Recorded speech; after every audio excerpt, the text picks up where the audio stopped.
दिल्ली की सियासत और न्याय व्यवस्था आज दोनों एक ही कटघरे में खड़ी नजर आ रही है। राहुल जवेनी कोर्ट से आए दो बड़े फैसलों ने न सिर्फ राजनीतिक गलियारों में हलचल पैदा कर दी है, बल्कि जांच एजेंसियों की कार्यशैली और दशकों पुराने मामलों की सच्चाई पर भी गंभीर सवाल खड़े कर दिए हैं। एक तरफ आम आदमी पार्टी के राष्ट्रीय संयोजक और पूर्व दिल्ली मुख्यमंत्री अरविंद केजरीवाल को प्रवर्तन निर्देशालय के समन मामले में बड़ी राहत मिली है, तो दूसरी ओर 1984 सिख विरोधी दंगों से जुड़े एक अहम केस में पूर्व कांग्रेस नेता सज्जन कुमार को कोर्ट ने बरी कर दिया है। ऐसे में दर्शकों, केजरीवाल को मिली राहत ऐसे वक्त पर आई है जब शराब नीति केस को लेकर सियासी घमासान चरम पर है और विपक्ष लगातार ईडी की कार्रवाई को लेकर निशाना साध रहा है। वही 1984 दंगों का मामला, जो 4 दशक से ज्यादा समय से देश की अंतरात्मा को झकझोरता रहा, एक बार फिर न्याय और सबूतों की जटिल लड़ाई को सामने ले आया है। ऐसे में दो अलग अलग चेहरे, दो अलग अलग दौर, लेकिन सवाल एक ही है, क्या कानून की अदालत में राजनीति से ऊपर सिर्फ सबूत ही अंतिम सच है? आज की यह खबर सिर्फ फैसलों की नहीं, बल्कि उस सिस्टम की कहानी है जहां न्याय पाने की राह अक्सर सबसे लंबी और सबसे कठिन होती है। दर्शकों, आपको जानकारी दें कि देश की सियासत और न्याय व्यवस्था आज दोनों एक साथ सुर्खियों में हैं। दिल्ली के राहुल जवेनी कोर्ट से आए दो बड़े फैसलों ने न सिर्फ राजनीतिक हलकों में हलचल मचा दी है, बल्कि कानून, जांच एजेंसियों और लंबे चले मामलों पर भी गंभीर सवाल खड़े कर दिए हैं।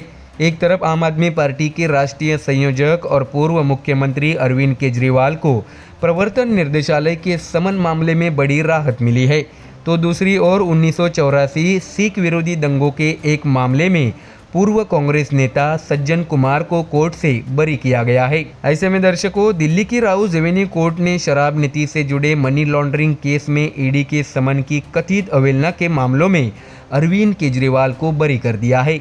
एडिशनल जुडिशियल मजिस्ट्रेट पारस दलाल ने यह फैसला सुनाते हुए साफ कहा है कि ईडी की आपराधिक शिकायतें टिकाऊ नहीं पाई गई। ऐसे में दर्शकों, ईडी का आरोप था कि नवंबर 2023 से जनवरी 2024 के बीच भेजे गए 4 समनों 2 नवंबर, 21 दिसंबर, 3 जनवरी और 18 जनवरी को केजरीवाल ने जानबूझकर नजरअंदाज किया। एजेंसियों का दावा था कि यह जांच में सहयोग न कराने का स्पष्ट मामला है, लेकिन केजरीवाल का पक्ष बिल्कुल उलट था। उन्होंने इन समनों को अवैध बताते हुए कोर्ट का रुख किया और कहा कि जांच एजेंसी राजनीतिक दबाव में काम कर रही है। ऐसे में दर्शकों, जानकारी दे कि यही से मामला सिर्फ जांच तक सीमित नहीं रहा, बल्कि यह गिरफ्तारी और जमानत की लंबी कानूनी लड़ाई में तब्दील हो गया। 21 मार्च 2024 को ईडी ने केजरीवाल को गिरफ्तार किया। जून में राहुल जवेनी कोर्ट से जमानत मिली, लेकिन हाई कोर्ट ने उस पर रोक लगा दी।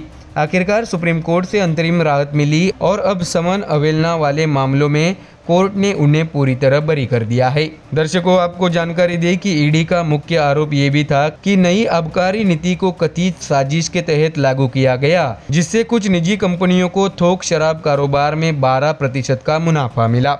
एजेंसियों ने दावा किया कि यह शर्त मंत्रियों के समूह की बैठकों के मिनट्स में दर्ज नहीं थी और इस पूरे कथित खेल की कड़ी विजय नायर के जरिए मुख्यमंत्री केजरीवाल और तत्कालीन उप मुख्यमंत्री मनीष सिसोदिया तक जाती है। लेकिन समन अवहेलना के सवाल पर कोर्ट ने ईडी की दलीलों को कमजोर माना। तो वही दर्शकों, इसी राहुल एवेन्यू कोर्ट से दूसरा बड़ा फैसला 1984 सिख विरोधी दंगों से जुड़े जनकपुरी विकासपुरी हिंसा मामले में आया। कोर्ट ने इस केस में पूर्व कांग्रेस नेता सज्जन कुमार को बरी कर दिया। यह वही मामला है जिसमें 1984 में 2 लोगों की मौत हुई थी। बता दें कि सज्जन कुमार ने कोर्ट में खुद को निर्दोष बताते हुए कहा है कि वह सपने में भी ऐसे दंगों में शामिल होने के बारे में नहीं सोच सकते।